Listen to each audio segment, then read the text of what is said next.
Hello, everyone. I'm Mohan, your host, back with another exciting episode of Beyond the Code by Typing. Today's guest comes from the football frenzy nation of Portugal. He is a renowned engineering leader, a published author, an ex-CTO, and whatnot. He brings a unique mix of creativity, engineering, and leadership. Please meet Mateus. Hello, Mateus. Welcome to the show. Hi, Mohan. Thank you so much for the nice compliments. Just a curiosity, I have actual dual citizenship. I was born in Brazil and in Portugal nowadays. You That's basically it. belong to both the Ronaldos. I think so. Lucky. Yeah, exactly.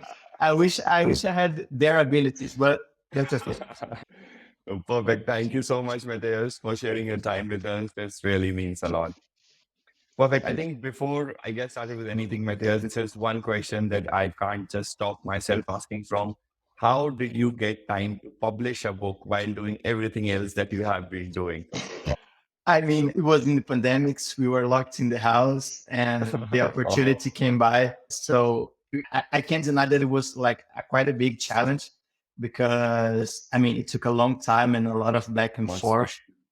But yeah, basically the pandemic had to be inside the house, so nothing else to do. Yeah. Perfect. I think you grabbed the opportunity with both ends, definitely. So, and congrats to you, Mateus. Thank you. By the way, how does it feel to be a published author? Like anything changes or is it all the same and all? I mean, I did it most for personal experience, because I always struggle as a person to commit myself to long-term projects. And I knew that the book was going to be like a really long-term project, like 2-year No. project. So it's really like an exercise for me for discipline. And that's what's the thing that I was searching the most, like really to commit to long-term things. And for me, it was played it really, really nice in that sense. I didn't think about money, about reach, about nothing like that. It was more like a personal experience. So yeah, that's it. Perfect, man. Definitely. That's great, Mateus. So, Mateus, given the kind of experience that you bring in, I think today we would love to talk about how to drive innovation and well-being in dev teams. But again, before we do that, there is always a fun fireside section that we do with our guests, where I would ask a quick series of questions, and we would love to know the personal Mateus to go about, and then that's all how it goes. So, if you're all set, I would love to get started, Mateus. Yeah, sure. Let's go. Perfect. So let's get started. We know from your profile that you visit a lot, you like love to drive in nature, take photographs. So I think the first question would be that what's that one most breathtaking place that you have visited that you just loved and you just can't stop yourself taking pictures from? Well, I mean, that's a tough question. Being born and raised like in an ocean country, in a coastal country like Brazil, I'm from Rio originally. I was always like amazed by mountains and like how huge they are and this kind of thing. Right. So every place where there are like these big mountains are really places that mesmerize me. But there's one place that I mean, it's my dream place because it looks really like another planet, which is Iceland. I went there like almost 10 years ago and it just can't get off my head since then. But there are a lot of places and mountains in general. No, definitely. I think Iceland is definitely one of the most naturally gifted countries to be with. Yeah. Like, definitely. Perfect. Question two. This is for the developer, Mateus. What's your favorite algorithm or data structure, Mateus?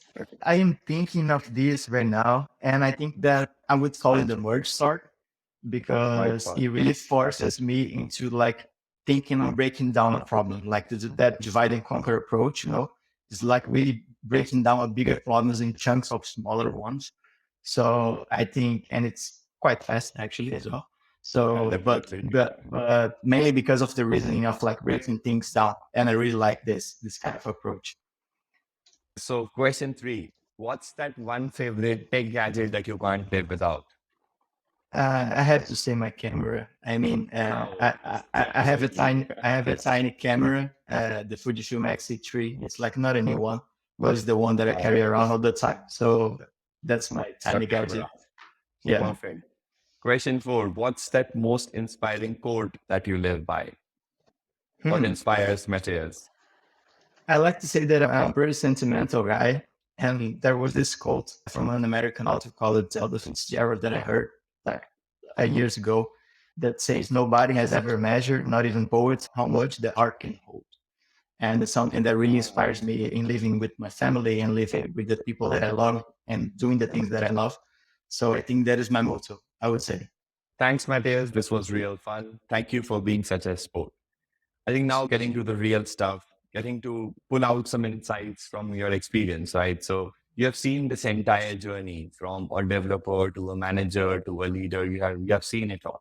And I'm pretty sure this must not have been easy, right? You must have faced certain set of challenges that you must have felt, hey, this is something that I need to deal with. I think we would love to understand those set of challenges that you think, hey, this is what made me to the next level of where I am today, and how did you kind of overcome those situations? Yeah, I think that coming from a software engineering background of being a developer, I think that one of the biggest challenges that I personally faced was like the feedback loop is different. So when Oh, you're a definitely. developer, you're like writing code, then you have test suites and you can iterate and fail and try again, the red, green refactor kind of thing. But when Right, you're like leading teams, it's like a change of mentality because it's not so much the outputs that matter, but more the outcomes. And the right, outcomes usually take a little bit more time to compound. So one thing that I try to do is like, well, I'm a manager, I'm not seeing any result. I have to be totally hands-on again. So I started being right. hands-on. But that just got things worse because I took enough space from the team. I took in autonomy from the team. I was actually Yeah, being more of a blocker than a blocker removal. So I mean, really to making this switch was something that was a huge mistake that I did. And my team surely had paid the price at that time. And thank you folks for understanding and for making me improve as well. Publicly also thank you to them because I mean, was my biggest challenge at all. It was like to change the motto, to change like this perspective. Okay, now I'm not more like the guy who codes, but I have to try to make the guys who are actually coding do their best. So empower them. So really make right, them shine and understand how can I help more as a support than as another operational thing, another operational folk. So I think that was one of the biggest challenge that I have faced. right. So I basically, moving from this mindset of doing it yourself to enabling teams how to do that is really what the biggest mindset shift is. Definitely. Yeah, exactly. And that was something that one really nice manager that I had told me. He said to me, because I said to him, I have too much. I can't do this leading thing anymore. And he said Yeah. to me, of course you're having too much. You're coding. Why are you coding? And that just triggered me because I mean I can surely help the teams with my technical background in architecture Yeah. review with things, this kind of things. But I was like taking too much time trying to do both things, wear both hats, and it just doesn't work. So also a big thank to my manager at the time who shined the light on me because it was really helpful. Right. No, definitely. And any specific practices that you follow to change your mindset. So basically before jumping on to saying, hey, let me finish this up, you were in a mindset, hey, how do I actually define things for others? Right. So how did you balance this out and like gradually shift it to where you are? Yeah, I think that for me, one thing that really motivated me, I didn't like to see my team struggling. So I think that by Mhm. coding, I will remove the struggle from them, but I was also removing the learning from them. So it was really like a Definitely. mind trick for me to say that they have to go through it as well. They have to struggle sometimes. They have to face this challenge in order to know how to overcome them. So it was really like really making a switch in my mind to say, okay, let me step back, let me see a little bit of chaos, and if needed, I can step in. I can step in somehow. But sometimes it is good to have a little bit of chaos. Sometimes it's good for the teams to get to Right. build character and to learn. No, I think definitely this totally is the right way. But one thing in doing that matters, right? So while doing this, how do you balance this act that, hey, till this time, let the team figure out on its own, and from a time, hey, no, this is not happening. I have to step in and kind of figure those things out. So how do you do that? Yeah, I think that is really like about something about defining expectations. When building teams, one thing that I always had in my mind, I have to hire the best guys that I can for this role. And if I hire them, it's because they are more than good enough. They are really like pros in what they do. They know what they're doing. So it's really like, okay, guys, you know what you're doing. We have to reach there. So my goal was really to provide alignment, and give them autonomy. Right. Because autonomy without alignment, I mean, it just doesn't make sense, right? But it's really like, okay, we are aligned that we need to get there. I don't know how. You guys tell me how. How do we get there? What do you think that is the best way? What do you think are the challenges that we might face? What do you think that are the risks that we might have to take to get there? But that is the place. Or is really that the place? Do you see? So it's really about like fostering them the sense of autonomy so that they can really be accountable for how they get there. And my role is really to Right. provide direction, provide alignment, and try to remove any noise that might be in between. And was mostly is really like making a step out, and doing more like a bird eyes view of the thing, of the Right. perspective, like really elevating the perspective and empowering the teams. I think that was mostly really a changing of mindset. No, perfect. Perfect. And I think as you mentioned, right, getting this bird eyes view. So any specific tools or any specific kind of dashboards that you were using maybe to get this entire picture, or was it more of a conversational driven way where you were setting up meetings and trying to understand what's happening? I really like a dashboard tool called Google Sheets. Just kidding. That's But the was master of all. Yeah, exactly. But basically, one thing that I really like to do with my team is like one process that I really enjoy doing is the goal setting. So we have for each the goal setting as a company, one desired outcome, and we discuss as a team what are the team's objectives, the things that we need to reach as a team, the deliverables that we can Right. contribute with. So it's really like to compounding goals, right? So we have these team goals that we have to compound, and individually with each team's member, what are your goals that you thing that you can set for yourself that might help us to compound into this one.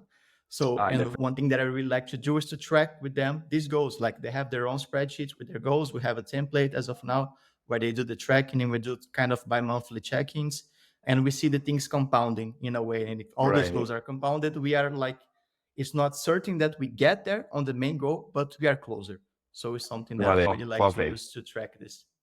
Definitely went there. So this is great. Now coming to this team building part, right? So I think as you also mentioned, autonomy and alignment, it's also important that how do the teams communicate, collaborate, right? And in order to ensure that the entire development process is smooth and efficient, I think that's the foundation of every high performing dev team, I would say, right? So how did you foster that? Any specific things that you worked on to ensure that's in the right place? Yeah. First thing I think that is important for everyone to know their roles and their responsibilities within a team. So regarding the responsibilities, one thing that I really like to have clear for everyone, and I really like to have it documented, is what I call like the engineering playbook, where Mhm. basically we say, what is our way of planning? Where is like the software development lifecycle that we had? Where is our approach to code reviews? Where is our approach to monitoring? What is our approach like Right. to consider something done? So really defining this playbook of like more like a basic common ground and starting from there. So we know how to work. I don't think there is also set in stones. In different teams, we had kind of different playbooks. But having this engineering playbook of like standardizing the basics of the software development lifecycle for that team. Starting there, Right. this is our process. So mostly within this process, letting everyone compound. One thing that we started doing like more 1 year or so with the teams that I really started to see in the results was, for instance, like the RFCs and the proposals of implementations, and where basically we had a lot of times different people, different background, Definitely. different experience, different opinions, different personal tastes. So one thing that I really like to drive consensus within the team, within the planning process, are RFCs, because someone proposes something, everyone puts their Mm. comment in, and we get to have like more rational trade-offs of the pros and cons of each alternative. And at the end of the day, try to remove the emotion a little bit, even though I'm an emotional guy, try to remove the emotion of the Yeah. decision process by really facing, we have this on our hands, these options, pros and cons. So which one's the best? And when we are not able to decide, we vote and move on. So it's really like having a standard ground of rules and basically driving consensus, try to remove emotions and be as rational as possible in the decision making. Right. So basically setting the right processes and then ensuring everything is aligned to that is what it takes to set the right processes. Makes Yeah. perfect sense, Matthias.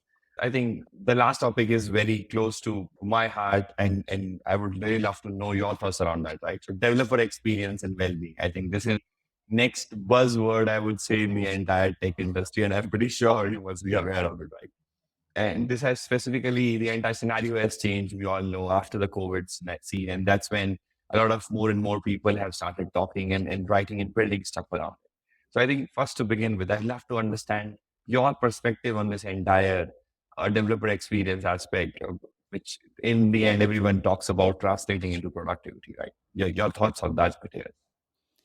Yeah, I think the developer experience is a quite broad term. I mean, we can extract a lot of things from it. But the way I see it, I see it from two perspectives. I see from a qualitative and from a quantitative perspective. I see the quantitative one as metrics that we can capture through like surveys or softwares that express something like how long does the team take to ship something, how long does the team take to fix something, may provide some signals of, let's say, the technical health of the team, right? But for me, those quantitative things are more like signals. And what about the qualitative things? How can we extract them? I'm not like a Vex expert, so I really don't know about everything about it. But I think that one thing, at least the developers that I work with really enjoy is really like feeling that they have a say in what they are doing, feeling that they have a say in what they are deciding. So really like providing them with the big picture, providing that the reasoning why we are doing this. So first question is, why are we doing this? Do you folks understand why? Do you folks understand also what are you trying to solve, the main goal? And basically empowering them. So I think that empowerment will be the one word that I will use to give, like, not to give, but to translate not a better developer experience, but to try to give the developers a better experience. So, I mean, really empowering them with enough context, empowering them with the decision making, empowering them with the abilities that they bring to the table, So, and that comes through the truth. There is more this, let's say, the qualitative thing, the subjective thing, and comes to being close to them. So, like tightening the feedback loop, having one-on-ones. In the one-on-ones, we will talk eventually about work, but the first question shouldn't be about work, but how you're doing, how are things going for you, how are you feeling? So it's really about understanding the people that you have with you, understand the wishes, understand where they want to be, and giving them enough power to do the best job that they can do. So that's why I say that my perspective is a bit subjective. No, definitely. I think everyone is trying to figure out the right developer experience, what it means, how do you create it. So I think that definitely helps matters. But and I think just before we close our discussion, one piece of advice that Mateus would like to give to the EMs, all the EMs out there, right? One critical piece that they should be very much focused out while driving everything, while managing all the chaos that's around there. Yeah. Well, that's a hard one because I don't see myself in position to give advice to so many brilliant people out there.